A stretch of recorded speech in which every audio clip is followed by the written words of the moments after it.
Hello, welcome to Saturn Dreamscape channel. In this video, for a better and faster sleep, you will hear a short story about an exceptional boy. After the story is over, soft music is waiting for you to fall asleep deeply.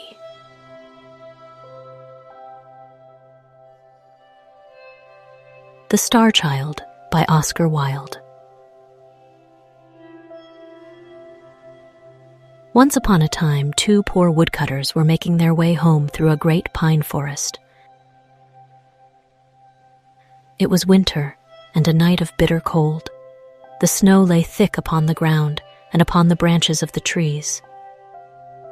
The frost kept snapping the little twigs on either side of them as they passed. And when they came to the mountain torrent, she was hanging motionless in air, for the Ice King had kissed her. So cold was it that even the animals and the birds did not know what to make of it. "Ugh," snarled the wolf as he limped through the brushwood with his tail between his legs. "This is perfectly monstrous weather. Why doesn't the government look to it?" "Wheat, wheat, wheat," twittered the green linnets. "The old earth is dead, and they have laid her out in her white shroud. The earth is going to be married, and this is her bridal dress," whispered the turtle doves to each other.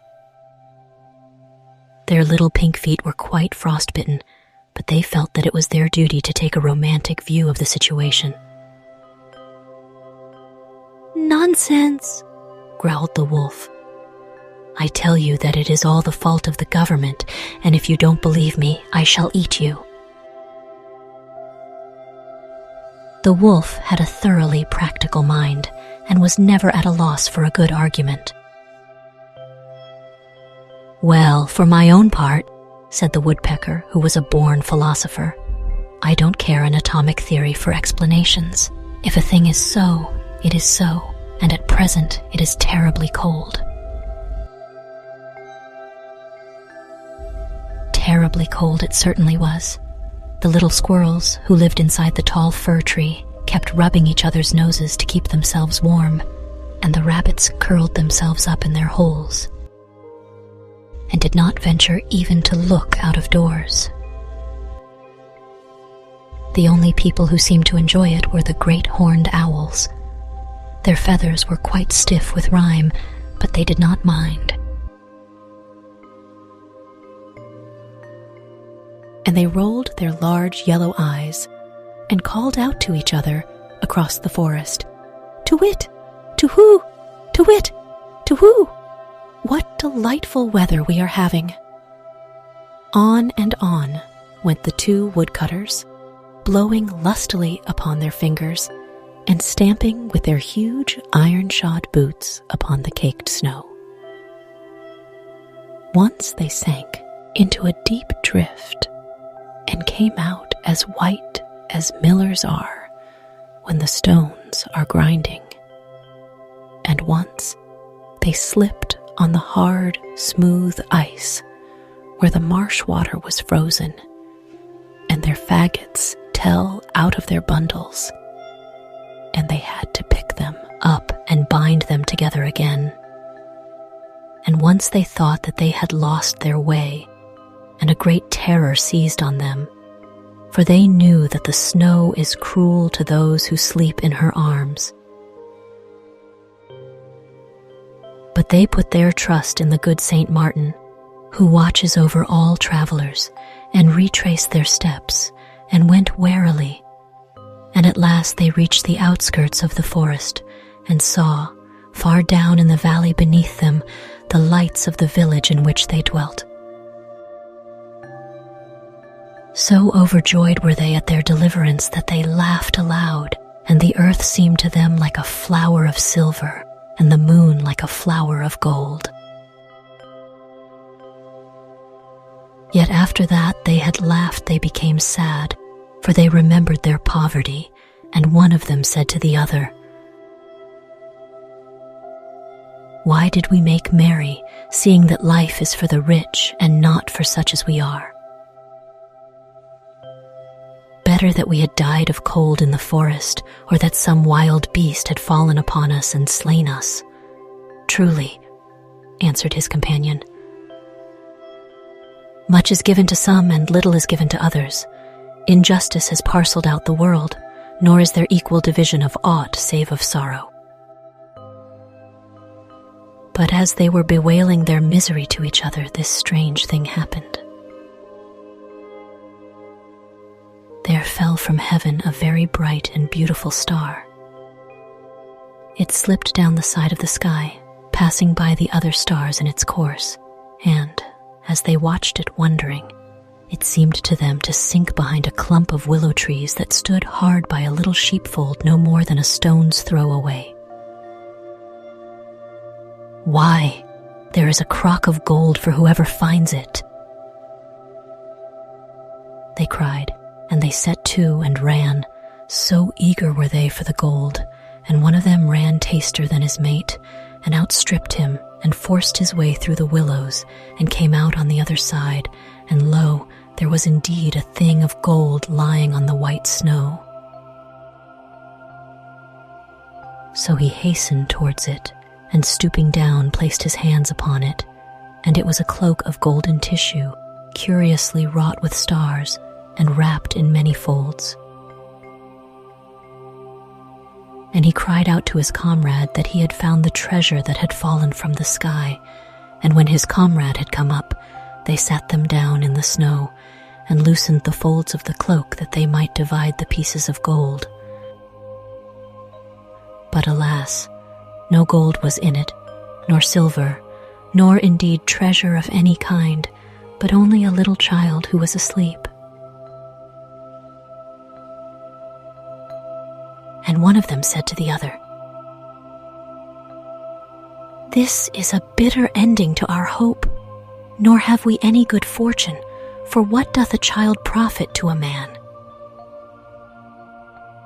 Let us leave it here and go our way, seeing that we are poor men and have children of our own whose bread we may not give to another." But his companion answered him,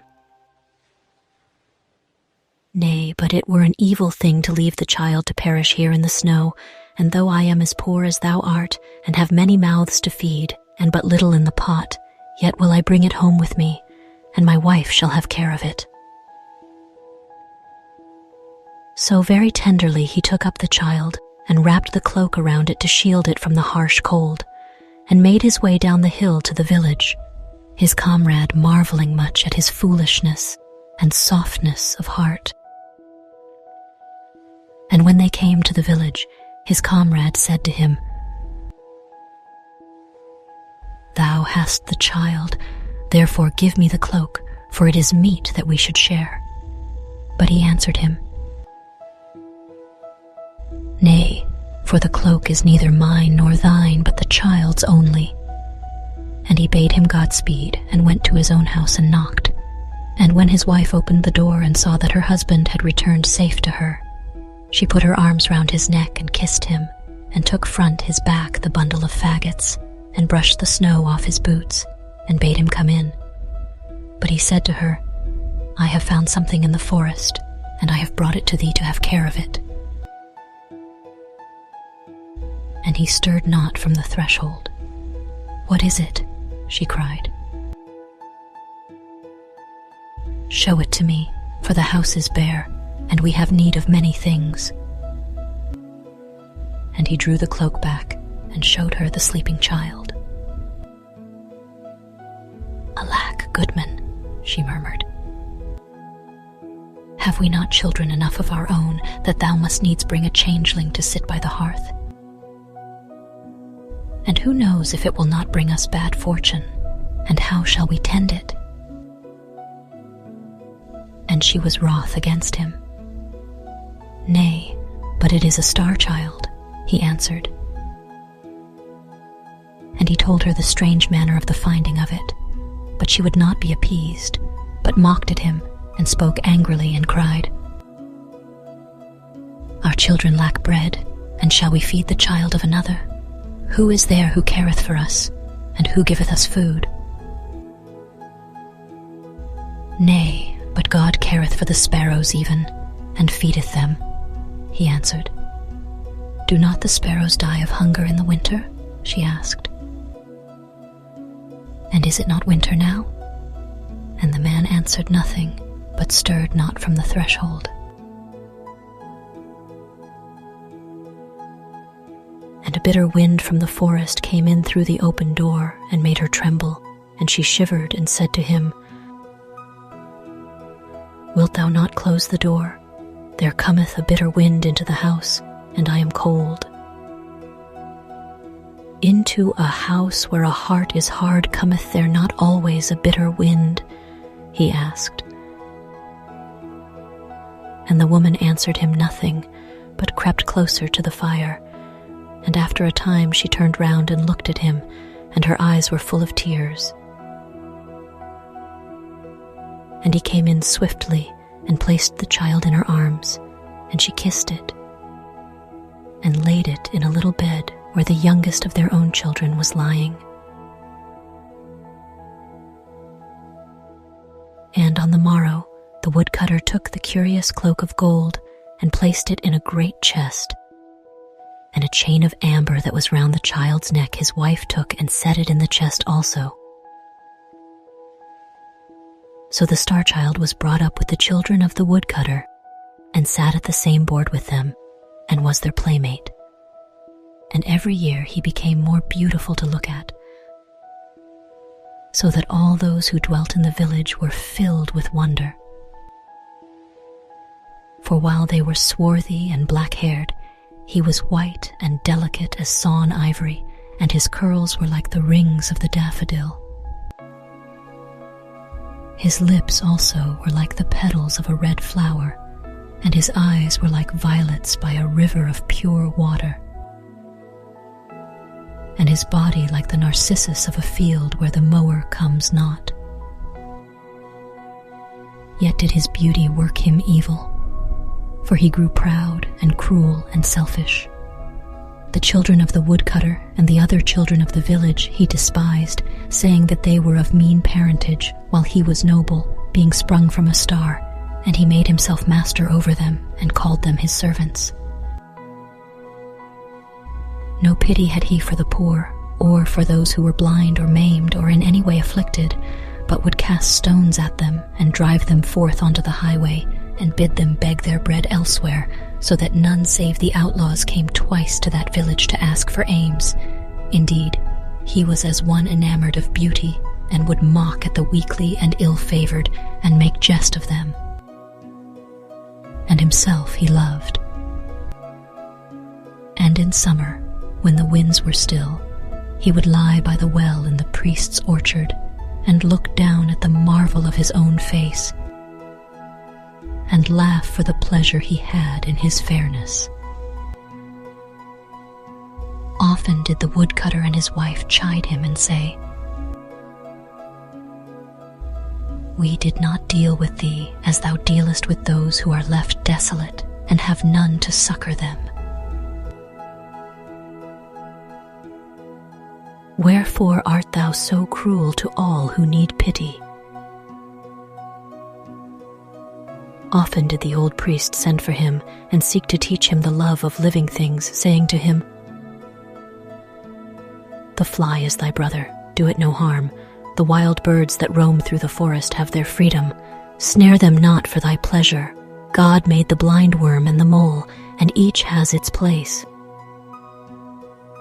Who art thou to bring pain into God's world? Even the cattle of the field praise him." But the star-child heeded not their words, but would frown and flout and go back to his companions and lead them. And his companions followed him, for he was fair and fleet of foot, and could dance and pipe and make music. And wherever the star-child led them, they followed, and whatever the star-child bade them do, that did they. And when he pierced with a sharp reed the dim eyes of the mole, they laughed, and when he cast stones at the leper, they laughed also. And in all things he ruled them, and they became hard of heart, even as he was. Now there passed one day through the village a poor beggar woman. Her garments were torn and ragged, and her feet were bleeding from the rough road on which she had traveled, and she was in very evil plight. And being weary, she sat her down under a chestnut tree to rest. But when the Star Child saw her, he said to his companions, "See, there sitteth a foul beggar woman under that fair and green-leaved tree. Come, let us drive her hence, for she is ugly and ill-favored." So he came near and threw stones at her and mocked her, and she looked at him with terror in her eyes, nor did she move her gaze from him. And when the woodcutter, who was cleaving logs in a haggard hard by, saw what the Star Child was doing, he ran up and rebuked him and said to him, "Surely thou art hard of heart and knowest not mercy, for what evil has this poor woman done to thee that thou shouldst treat her in this wise?" And the Star Child grew red with anger and stamped his foot upon the ground and said, "Who art thou to question me what I do? I am no son of thine to do thy bidding." "Thou speakest truly," answered the woodcutter. "Yet did I show thee pity when I found thee in the forest." And when the woman heard these words, she gave a loud cry and fell into a swoon. And the woodcutter carried her to his own house, and his wife had care of her, and when she rose up from the swoon into which she had fallen, they set meat and drink before her, and bade her have comfort. But she would neither eat nor drink, but said to the woodcutter, "Didst thou not say that the child was found in the forest, and was it not 10 years from this day?" And the woodcutter answered, "Yea, it was in the forest that I found him, and it is 10 years from this day." "And what signs didst thou find with him?" she cried. "Bare he not upon his neck a chain of amber? Was not round him a cloak of gold tissue broidered with stars?" "Truly," answered the woodcutter, "it was even as thou sayest." And he took the cloak and the amber chain from the chest where they lay, and showed them to her. And when she saw them, she wept for joy, and said, "He is my little son whom I lost in the forest. I pray thee send for him quickly, for in search of him have I wandered over the whole world." So the woodcutter and his wife went out and called to the Star Child, and said to him, "Go into the house, and there shalt thou find thy mother, who is waiting for thee." So he ran in, filled with wonder and great gladness. But when he saw her who was waiting there, he laughed scornfully and said, "Why, where is my mother? For I see none here but this vile beggar woman." And the woman answered him, "I am thy mother. Thou art mad to say so," cried the Star Child angrily. "I am no son of thine, for thou art a beggar, and ugly and in rags. Therefore get thee hence, and let me see thy foul face no more." "Nay, but thou art indeed my little son, whom I bare in the forest," she cried, and she fell on her knees and held out her arms to him. "The robbers stole thee from me, and left thee to die," she murmured. "But I recognized thee when I saw thee, and the signs also have I recognized, the cloak of golden tissue and the amber chain. Therefore I pray thee come with me, for over the whole world have I wandered in search of thee. Come with me, my son, for I have need of thy love." But the Star Child stirred not from his place, but shut the doors of his heart against her, nor was there any sound heard save the sound of the woman weeping for pain.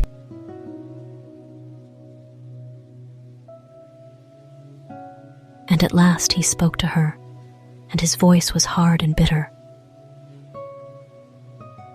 "If in very truth thou art my mother," he said, "it had been better hadst thou stayed away and not come here to bring me to shame, seeing that I thought I was the child of some star and not a beggar's child, as thou tellest me that I am. Therefore get thee hence, and let me see thee no more." "Alas, my son," she cried, "wilt thou not kiss me before I go? For I have suffered much to find thee." "Nay," said the star child, "but thou art too foul to look at, and rather would I kiss the adder or the toad than thee." So the woman rose up and went away into the forest, weeping bitterly. And when the star child saw that she had gone, he was glad, and ran back to his playmates, that he might play with them. But when they beheld him coming, they mocked him and said, "Why, thou art as foul as the toad, and as loathsome as the adder. Get thee hence, for we will not suffer thee to play with us." And they drave him out of the garden. And the star child frowned and said to himself, "What is this that they say to me? I will go to the well of water and look into it, and it shall tell me of my beauty." So he went to the well of water and looked into it, and lo, his face was as the face of a toad, and his body was scaled like an adder. And he flung himself down on the grass and wept, and said to himself, "Surely this has come upon me by reason of my sin. For I have denied my mother and driven her away, and been proud and cruel to her. Wherefore I will go and seek her through the whole world, nor will I rest till I have found her." And there came to him the little daughter of the woodcutter, and she put her hand upon his shoulder, and said, "What doth it matter, if thou hast lost thy comeliness? Stay with us, and I will not mock at thee." And he said to her, "Nay, but I have been cruel to my mother, and as a punishment has this evil been sent to me. Wherefore I must go hence, and wander through the world till I find her, and she give me her forgiveness." So he ran away into the forest, and called out to his mother to come to him, but there was no answer. All day long he called to her, and when the sun set, he lay down to sleep on a bed of leaves. And the birds and the animals fled from him, as they remembered his cruelty, and he was alone save for the toad that watched him, and the slow adder that crawled past. And in the morning he rose up and plucked some bitter berries from the trees, and ate them, and took his way through the great wood, weeping sorely. And of everything that he met, he made inquiry if perchance they had seen his mother. He said to the mole, "Thou canst go beneath the earth. Tell me, is my mother there?" And the mole answered, "Thou hast blinded mine eyes. How should I know?" He said to the linnet, "Thou canst fly over the tops of the tall trees and canst see the whole world. Tell me, canst thou see my mother?" And the linnet answered, "Thou hast clipped my wings for thy pleasure. How should I fly?" And to the little squirrel who lived in the fir tree and was lonely, he said, "Where is my mother?" And the squirrel answered, "Thou hast slain mine, dost thou seek to slay thine also?" And the star-child wept and bowed his head and prayed forgiveness of God's things, and went on through the forest, seeking for the beggar woman. And on the third day he came to the other side of the forest, and went down into the plain. And when he passed through the villages, the children mocked him and threw stones at him, and the carlets would not suffer him even to sleep in the byres, lest he might bring mildew on the stored corn. So foul was he to look at. And their hired men drave him away, and there was none who had pity on him.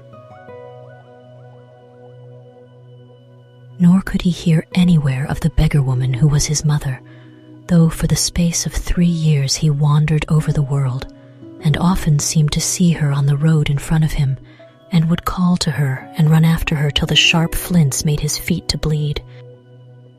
But overtake her he could not, and those who dwelt by the way did ever deny that they had seen her, or any like to her, and they made sport of his sorrow. For the space of 3 years he wandered over the world, and in the world there was neither love nor loving kindness, nor charity for him, but it was even such a world as he had made for himself in the days of his great pride. And one evening he came to the gate of a strong walled city that stood by a river, and weary and footsore though he was, he made to enter in. But the soldiers who stood on guard dropped their halberts across the entrance, and said roughly to him, "What is thy business in the city?" "I am seeking for my mother," he answered, "and I pray ye to suffer me to pass, for it may be that she is in this city." But they mocked at him, and one of them wagged a black beard, and set down his shield, and cried, "Of a truth, thy mother will not be merry when she sees thee, for thou art more ill-favored than the toad of the marsh, or the adder that crawls in the fen. Get thee gone, get thee gone. Thy mother dwells not in this city." And another, who held a yellow banner in his hand, said to him, "Who is thy mother, and wherefore art thou seeking for her?" And he answered, "My mother is a beggar, even as I am, and I have treated her evilly, and I pray ye to suffer me to pass, that she may give me her forgiveness. If it be that she tarrieth in this city." But they would not, and pricked him with their spears. And, as he turned away weeping, one whose armor was inlaid with gilt flowers, and on whose helmet couched a lion that had wings, came up, and made inquiry of the soldiers who it was who had sought entrance. And they said to him, "It is a beggar, and the child of a beggar, and we have driven him away." "Nay," he cried, laughing, "but we will sell the foul thing for a slave, and his price shall be the price of a bowl of sweet wine." And an old and evil-visaged man who was passing by called out and said, "I will buy him for that price." And when he had paid the price, he took the star-child by the hand and led him into the city. And after that, they had gone through many streets.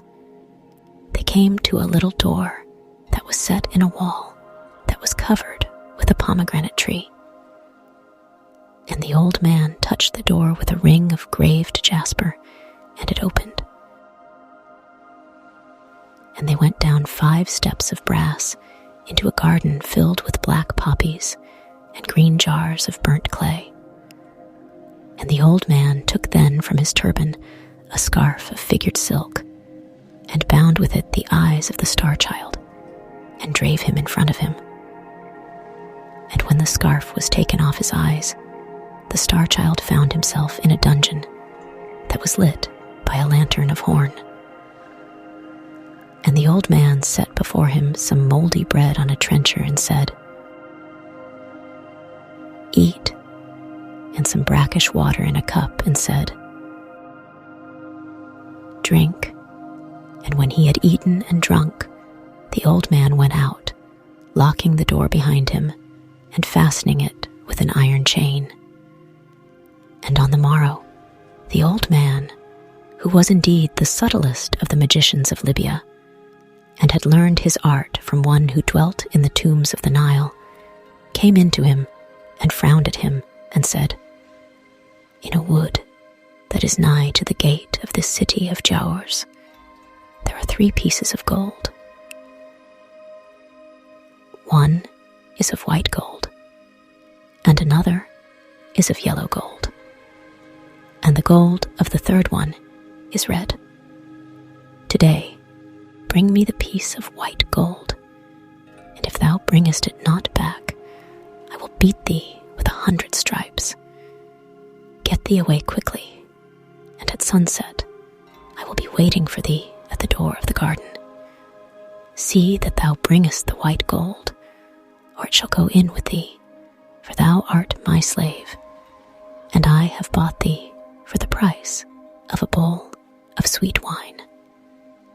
And he bound the eyes of the star child with the scarf of figured silk, and led him through the house, and through the garden of poppies, and up the 5 steps of brass.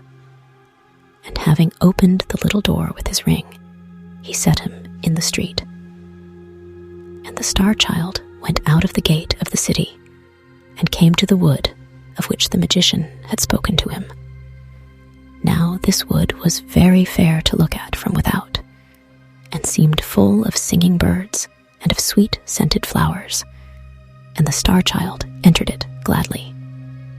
Yet did its beauty profit him little, for wherever he went, harsh briars and thorns shot up from the ground and encompassed him, and evil nettles stung him, and the thistle pierced him with her daggers, so that he was in sore distress.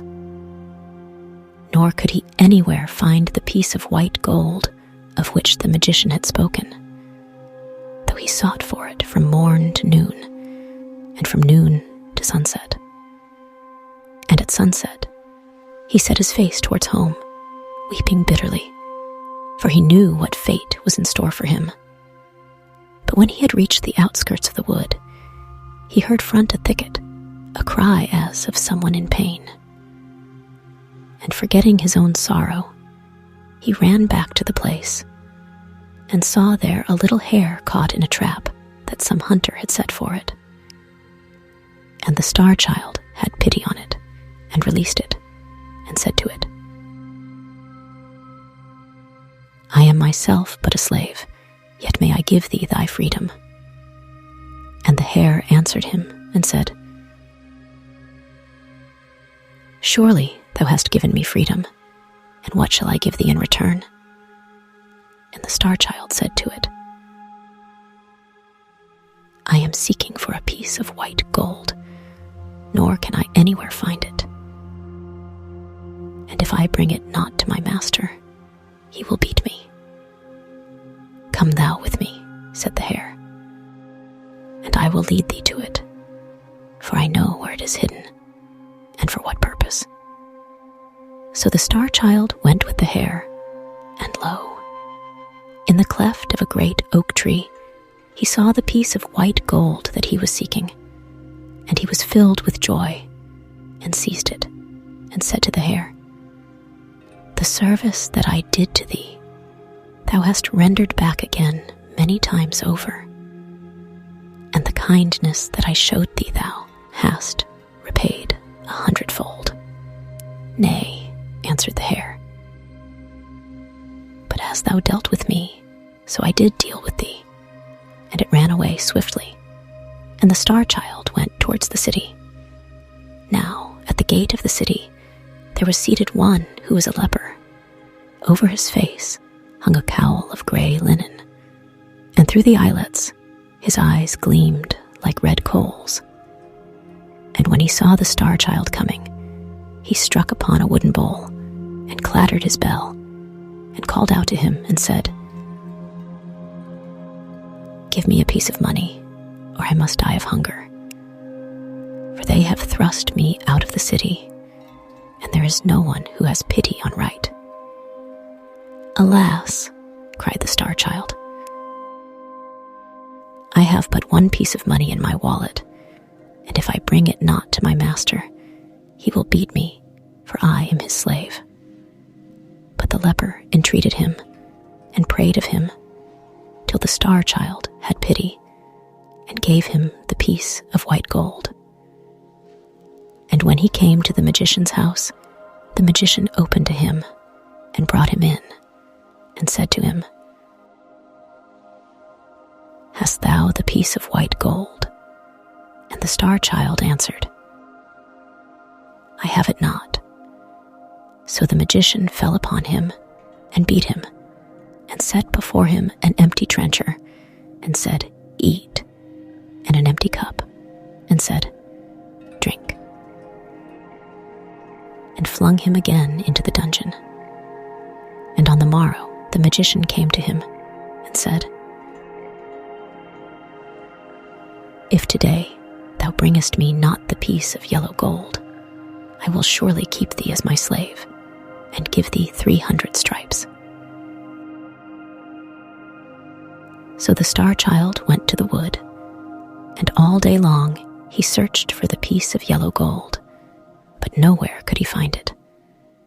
And at sunset he sat him down and began to weep. And as he was weeping, there came to him the little hare that he had rescued from the trap. And the hare said to him, "Why art thou weeping? And what dost thou seek in the wood?" And the star child answered, "I am seeking for a piece of yellow gold that is hidden here, and if I find it not, my master will beat me and keep me as a slave." "Follow me," cried the hare, and it ran through the wood till it came to a pool of water. And at the bottom of the pool, the piece of yellow gold was lying. "How shall I thank thee?" said the star child. "For lo, this is the second time that you have succored me." "Nay, but thou hadst pity on me first," said the hare, and it ran away swiftly.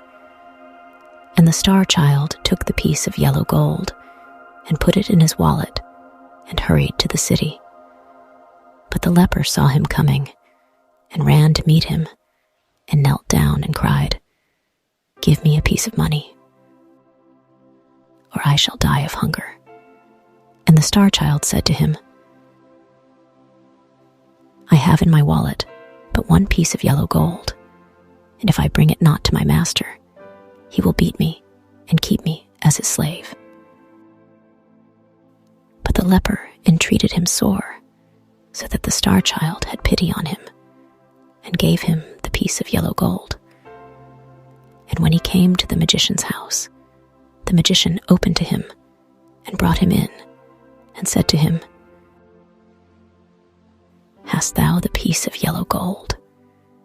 And the star child said to him, "I have it not." So the magician fell upon him and beat him and loaded him with chains and cast him again into the dungeon. And on the morrow the magician came to him and said, "If today thou bringest me the piece of red gold, I will set thee free.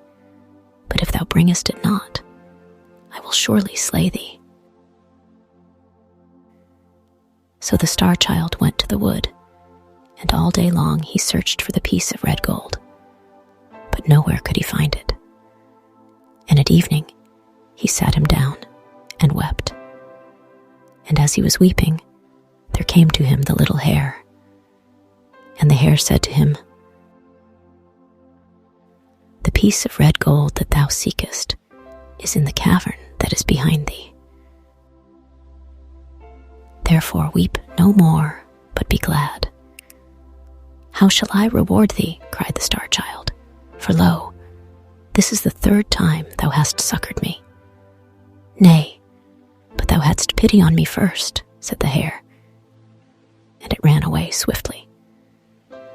And the Star-Child entered the cavern, and in its farthest corner he found the piece of red gold. So he put it in his wallet and hurried to the city. And the leper, seeing him coming, stood in the center of the road and cried out and said to him, "Give me the piece of red money, or I must die." And the Star-Child had pity on him again and gave him the piece of red gold, saying, "Thy need is greater than mine." Yet was his heart heavy, for he knew what evil fate awaited him. But lo, as he passed through the gate of the city, the guards bowed down and made obeisance to him, saying, "How beautiful is our Lord!" And a crowd of citizens followed him and cried out, "Surely there is none so beautiful in the whole world," so that the Star-Child wept and said to himself, "They are mocking me and making light of my misery." And so large was the concourse of the people that he lost the threads of his way and found himself at last in a great square, in which there was a palace of a king. And the gate of the palace opened, and the priests and the high officers of the city ran forth to meet him, and they abased themselves before him and said, "Thou art our Lord, for whom we have been waiting, and the sword of our king." And the Star-Child answered them and said, "I am no king's son, but the child of a poor beggar woman. And how say ye that I am beautiful? For I know that I am evil to look at." Then he, whose armor was inlaid with gilt flowers, and on whose helmet couched a lion that had wings, held up a shield and cried, "How saith my Lord that he is not beautiful?" And the Star-Child looked, and lo, his face was even as it had been, and his comeliness had come back to him, and he saw that in his eyes, which he had not seen there before. And the priests and the high officers knelt down and said to him, "It was prophesied of old that on this day should come he who was to rule over us. Therefore let our Lord take this crown and this scepter, and be in his justice and mercy our king over us." But he said to them, "I am not worthy, for I have denied the mother who bare me, nor may I rest till I have found her and known her forgiveness. Therefore let me go, for I must wander again over the world, and may not tarry here, though ye bring me the crown and the scepter." And as he spake, he turned his face from them towards the street that led to the gate of the city. And lo! Amongst the crowd that pressed round the soldiers, he saw the beggar woman who was his mother, and at her side stood the leper who had sat by the road. And a cry of joy broke from his lips, and he ran over, and kneeling down, he kissed the wounds on his mother's feet and wet them with his tears. He bowed his head in the dust, and sobbing, as one whose heart might break, he said to her, "Mother, I denied thee in the hour of my pride. Accept me in the hour of my humility. Mother, I gave thee hatred. Do thou give me love? Mother, I rejected thee. Receive thy child now." But the beggar woman answered him not a word, and he reached out his hands and clasped the white feet of the leper and said to him, "Thrice did I give thee of my mercy. Bid my mother speak to me once." But the leper answered him not a word, and he sobbed again and said, "Mother, my suffering is greater than I can bear. give me thy forgiveness, and let me go back to the forest." And the beggar woman put her hand on his head and said to him, "Rise." And the leper put his hand on his head and said to him, "Rise also." And he rose up from his feet and looked at them, and lo, they were a king and a queen. And the queen said to him, "This is thy father whom thou hast succored." And the king said, "This is thy mother, whose feet thou hast washed with thy tears." And they fell on his neck and kissed him, and brought him into the palace, and clothed him in fair raiment, and set the crown upon his head, and the scepter in his hand. And over the city that stood by the river he ruled, and was its lord. Much justice and mercy did he show to all, and the evil magician he banished, and to the woodcutter and his wife he sent many rich gifts, and to their children he gave high honor. Nor would he suffer any to be cruel to bird or beast, but taught love and loving kindness and charity. And to the poor he gave bread, and to the naked he gave raiment, and there was peace and plenty in the land. Yet ruled he not long, so great had been his suffering, and so bitter the fire of his testing. For after the space of 3 years he died, and he who came after him ruled evilly.